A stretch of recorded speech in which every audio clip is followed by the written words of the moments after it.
কাঁচা মাছটাকে ধুয়ে পরিষ্কার করে নিলাম। তারপর মাছটা একটু লবণ হলুদ দিয়ে মাখিয়ে তার মধ্যে মশলা, লঙ্কা, রসুন আর ধনেপাতা, টমেটো, বেগুন দিয়ে করি মাছটা। আলু দেয় অনেকে, আমি বেগুন দিয়েই করি।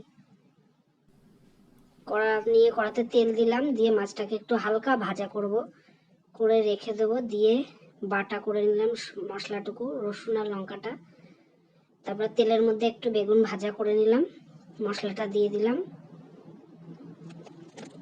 মশলার মধ্যে একটু লবণ আর হলুদ দিয়ে মশলাটা জল দিলাম একটু, দিয়ে মশলাটার মধ্যে ধনের গুঁড়ো, জিরের গুঁড়ো দিলাম, দিয়ে মাখিয়ে এবার বেগুন ভাজা হচ্ছে, ওর মধ্যে মশলা দিয়ে দিলাম, দিয়ে একটু নাড়িয়ে তারপর সামান্য একটু জল দেব, দিয়ে মশলাটার মধ্যে হালকা ভাজা গামাখা হবে, তখন ওর মধ্যে মাছগুলো দিয়ে দেবো, দিয়ে নাড়িয়ে টাড়িয়ে খানিকটা তারপর ঢেকে রেখে দেবো।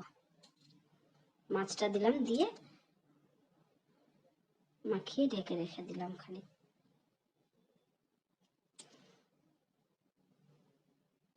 খানিকক্ষণ পর ঢাকনা খুলে একটু নাড়িয়ে দেখলাম হয়ে গেছে, তখন ধনেপাতা দিলাম,